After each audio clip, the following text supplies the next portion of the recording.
somebody has walked away. Somebody ಯಾರೋ ಒಬ್ರು ಅವ್ರ ಲೈಫ್ ಇಂದ ಮೂವ್ ಆನ್ ಆಗಿದ್ದಾರೆ. ಮೇ ಬಿ ಅವ್ರ ಫ್ರೆಂಡ್ಸ್ ಇರ್ಬೋದು ಅಥವಾ ಫ್ಯಾಮಿಲಿನಲ್ಲಿ ಯಾರ್ ಬೇಕಾದ್ರೂ ತುಂಬಾ ಕ್ಲೋಸ್ ಆಗಿರುವಂತ ಒಂದು ವ್ಯಕ್ತಿ ಅವ್ರ ಲೈಫ್ ಇಂದ ವಾಕ್ ಅವೇ ಆಗಿದ್ದಾರೆ. ಆ ಪರ್ಸನ್ಗೆ ತುಂಬಾ ಫೀಲ್ ಆಗ್ತಿದ್ದಾರೆ, ಈ ರೀತಿ ಆಗ್ಬಾರ್ದಿತ್ತು ಅನ್ನೋದೊಂದು ಫೀಲ್ ಆಗಿದ್ದಾರೆ. ಅಂಡ್ ಅದ್ರ ಜೊತೆಲಿ ಆ ಪರ್ಸನ್ ಅವ್ರ ಲೈಫ್ ಕಡೆ ಅವರು ಕಾನ್ಸಂಟ್ರೇಟ್ ಮಾಡಕ್ ಆಗ್ತಿಲ್ಲ. ಒಂದು ನ್ಯೂ ಬಿಗಿನಿಂಗ್ ಅನ್ನೋದು ನನ್ನ ಲೈಫಲ್ಲಿ ನಾನು ಮಾಡ್ಕೋಬೇಕು, ಒಂದು ಕೆರಿಯರ್ ಆಗಿರ್ಬೋದು, ಏನ್ ಬೇಕಾದ್ರೂ ಆಗಿರ್ಬೋದು, ಒಂದು ಗ್ರೋತ್ ಮಾಡ್ಬೇಕು ಅಂತ ಸ್ಟಾರ್ಟ್ ಮಾಡ್ತಾರೆ. ಬಟ್ ಅವರು ಆ ಕಡೆ ಕಾನ್ಸಂಟ್ರೇಟ್ ಮಾಡಕ್ ಆಗ್ತಿಲ್ಲ.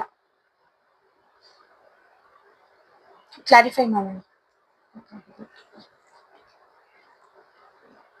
Universe, please clarify the cards.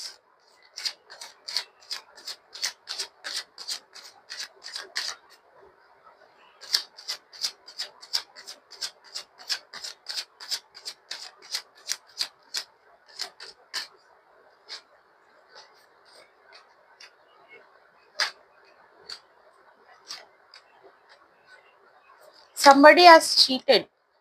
Third party.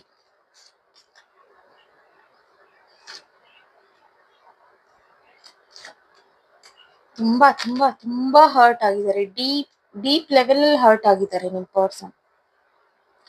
ನಿಮಗ್ ಗೊತ್ತಿದ್ಯೋ ಗೊತ್ತಿಲ್ವೋ, ಒಂದು ಫ್ಯಾಮಿಲಿ ಭಯ ಅನ್ನೋದಿದೆ, ಜೊತೆಲಿ ಮೋಸ ಆಗಿದೆ ಈ ಪರ್ಸನ್ಗೆ. ಥರ್ಡ್ ಪಾರ್ಟಿ ಕಡೆಯಿಂದ ಮೋಸ ಆಗಿದೆ. ಆ ಪರ್ಸನ್ ತುಂಬಾ ಡೀಪ್ ಆಗಿ ಹರ್ಟ್ ಆಗಿದ್ದಾರೆ. ವೆಯ್ಟ್ ಮಾಡ್ತಿದ್ರು ಗ್ರೋತ್ ಮಾಡ್ಬೇಕು ಅಂತ. ಸೊ ಓನ್ಲಿ ಇಲ್ಲಿ ಅವ್ರ ಲೈಫ್ ಕಡೆ ಅವರು ಕಾನ್ಸಂಟ್ರೇಟ್ ಮಾಡಕ್ ಆಗ್ತಿಲ್ಲ. ತುಂಬಾ ಹರ್ಟ್ ಆಗಿದೆ ಅವ್ರಿಗೆ. ಓಕೆನಾ? ಒಂದ್ ನ್ಯೂ ಬಿಗಿನಿಂಗ್ ಮಾಡ್ಬೇಕು ಅಂತಾರೆ, ವೆಯ್ಟ್ ಮಾಡ್ತಾನೆ ಇರ್ತಾರೆ, ಮಾಡ್ತಾನೂ ಇದಾರೆ. ಸ್ಟಿಲ್ ಒಂದ್ ನ್ಯೂ ಬಿಗಿನಿಂಗ್ ಮಾಡ್ಬೇಕು ಅಂತ ಇವ್ರ ಲೈಫ್ ಅಲ್ಲಿ ಈ ತರ ಅಬ್ಸ್ಟಿಕಲ್ಸ್ ಆಗಿರೋದ್ರಿಂದ ಆ ಪರ್ಸನ್ ಮೂವ್ ಆನ್ ಆಗಕ್ ಆಗ್ತಿಲ್ಲ. ಸೊ ಓನ್ಲಿ ಆ ಪರ್ಸನ್ ಸೈಲೆಂಟ್ ಆಗಿದ್ದಾರೆ. ಹಸ್ಬೆಂಡ್ ಅಂಡ್ ವೈಫ್ ಯಾರಿದ್ದೀರಾ, ಮೇ ಬಿ ಇದು ನಿಮಗೂ ಗೊತ್ತಿರುತ್ತೆ. ನಿಮ್ ವೈಫ್ ಆಗ್ಲಿ ಹಸ್ಬೆಂಡ್ ಆಗ್ಲಿ, ನಿಮ್ಗೆ ನನ್ ವ್ಯೂವರ್ಸ್ ಯಾರಿದ್ದಾರೆ ಅವ್ರ ಲೈಫಲ್ಲಿ, ನಿಮ್ ಲೈಫಲ್ಲಿ ಥರ್ಡ್ ಪಾರ್ಟಿ ಇರೋದು ನಿಮ್ಗೆ ಗೊತ್ತಿದೆ. ಅವರು ನಿಮ್ ಹತ್ರ ಬಂದು ಶೇರ್ ಮಾಡ್ಕೊಳಕ್ ಆಗ್ತಿಲ್ಲ. ಆ ಥರ್ಡ್ ಪಾರ್ಟಿ ಅನ್ನೋರು ತುಂಬಾ ಜನದ ಲೈಫಲ್ಲಿ ಥರ್ಡ್ ಪಾರ್ಟಿ ಅನ್ನೋರು ಬಿಟ್ಟೋಗಿದ್ದಾರೆ, ಮೋಸ ಮಾಡಿ ವಾಕ್ ಅವೇ ಆಗಿದ್ದಾರೆ. ಇಲ್ಲಿ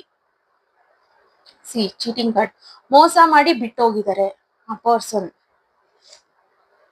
ಅದಕ್ಕೆ ಇವ್ರಿಗೆ ಇಷ್ಟು ಸೈಲೆಂಟ್ ಆಗಿರೋದು. ನಿಮ್ ಹತ್ರ ಹೇಳ್ಕೊಳಕ್ ಆಗ್ತಿಲ್ಲ. ಬಿಕಾಸ್ ನಿಮ್ ಹತ್ರ ಹೇಳ್ಕೊಂಡ್